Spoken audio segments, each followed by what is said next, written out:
Jason. Hey. We're here, it's the Instruo booth. Yep. Back again.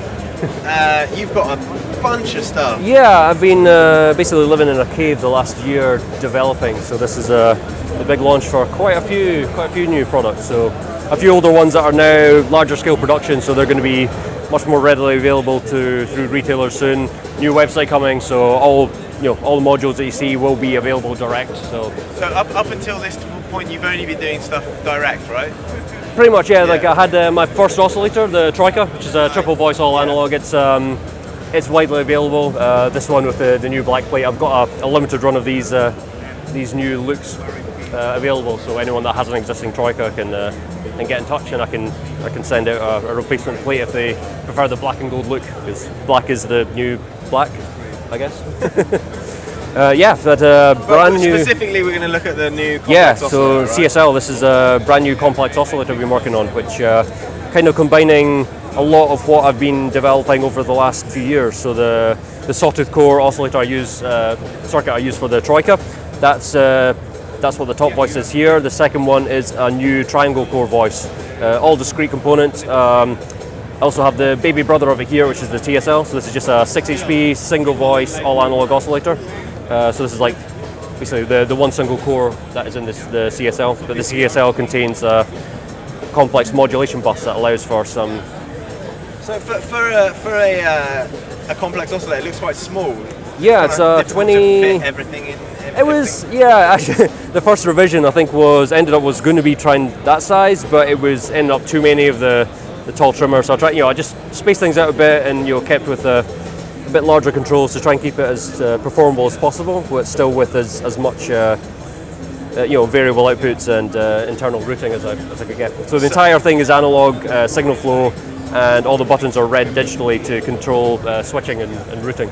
So is it kind of like feature-wise? Is it kind of similar to Buchla 259 kind of? Same sort of premise, yeah. I think I've tried to have less of a differentiation between which one's primary, which one's secondary, or modulator carrier. Okay. So both voices have their own wave folders. So the modulation bus goes both directions. So either one can be treated as the main voice, and the other is a modulator. Yeah. So can we hear a bit of it? Yeah, absolutely. So let me bring this up. So here's the sine wave from the lower voice, which is the triangle core. Multiple outputs. We have sine, triangle, saw. There's a PWM output per voice. The lower one has this like double step staircase pulse, and the center pulse is what expands and contracts. It's a little bit less aggressive, I find, than the traditional duty cycle PWM. So yeah, let me dive right in and show the wave folder on this voice.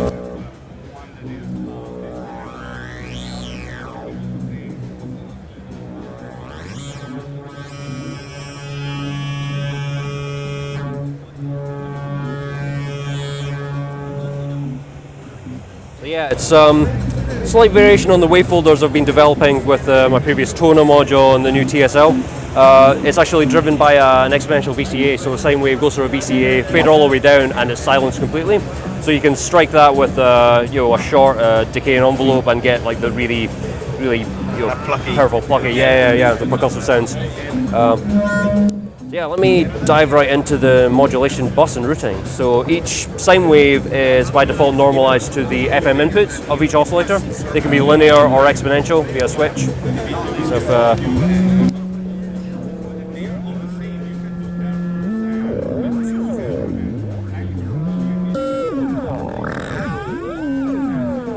and that of course goes both directions, so we can have FM from each voice to the other.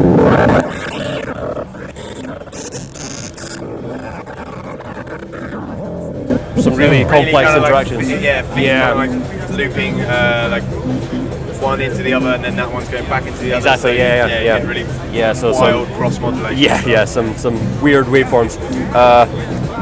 So that was just direct. If I want to enable the index control to control that, I can send the sine wave through VCAs that are controlled by this single pot, or VCA with an attenuverter, and so I can control the depth dynamically. So if I do this again, hold a button, punch these two, and I now have this controlling the VCA depth.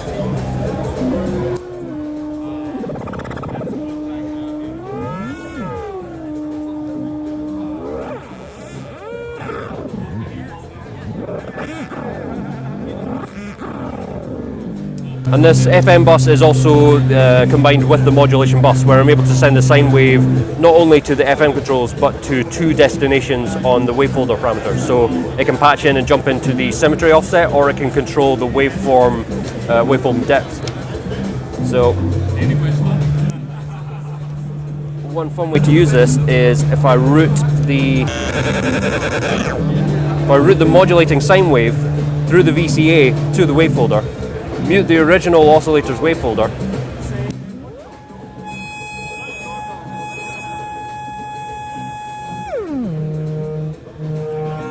and now I have this oscillator sine wave through a VCA through this wavefolder. So I'm essentially summing the 2 signals before a single wavefolder, which makes for some extremely rich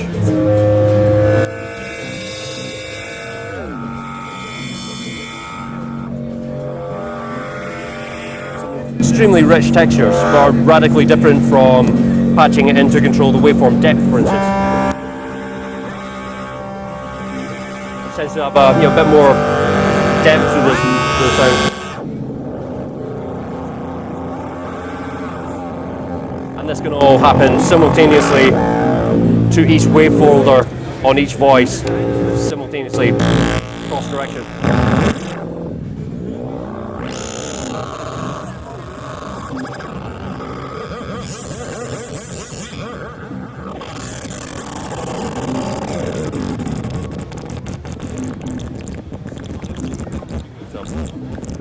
Lots of squelchy capabilities here. Great stuff. Yeah, thanks. So, when are you kind of like hoping to have it ready by? Going to be building the first batch the few days after I land from here. So they're going to be direct order only for the next month or so until the larger scale production comes in. But I'll build them by hand as people want them. So anyone's interested, that's the best way is just come on the website. Yeah, drop us a line. And do you have like a price kind of like point that you're aiming for? Yeah, in the UK I'm aiming round about the £500 region, so trying to match it as competitively as I can to what's out there already, while making sure I can viably do it. Yeah, I think once it starts going out to retailers, I'm going to be figuring out the pricing internationally and things like that. So yeah, just stay tuned. Any questions, fire them through. And okay, Jason, thank you very much. Yeah, you're welcome. Thank you.